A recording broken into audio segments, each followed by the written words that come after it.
जिथे शरद पवार तिथेच राष्ट्रवादी। निवडणूक आयोग मोदी शहांचा आयोग झाला आहे। भ्रष्टाचार करा, पक्ष फोडा हीच मोदींची हमी। संजय राऊत यांचं वक्तव्य।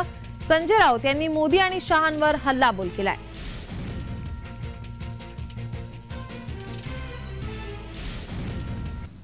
निवडणूक आयोग हा भारतीय निवडणूक आयोग राहिलेला नसून आज तो मोदी शहांचा निवडणूक आयोग झाल्यामुळेच महाराष्ट्राच्या बाबतीत हे असे निर्णय घेतले गेले। पक्ष फोडा, भ्रष्टाचार करा, आधी प्रचंड भ्रष्टाचार करा, आम्ही तुमच्या मागे ईडी लावू, आम्ही तुमच्या मागे सीबीआय लावू आणि मग तुम्ही तुमचाच पक्ष फोडा आणि आमच्या पक्षात आम्ही तुम्हाला पावन करू आणि ज्या पक्षावरती आम्ही भ्रष्टाचाराचे आरोप केले तो पक्ष आम्ही तुम्हालाच देऊ। ही मोदी गॅरंटी। जिथे शरद पवार तिथे राष्ट्रवादी काँग्रेस पक्ष हे या महाराष्ट्रातल्या जनतेचं धोरण आहे।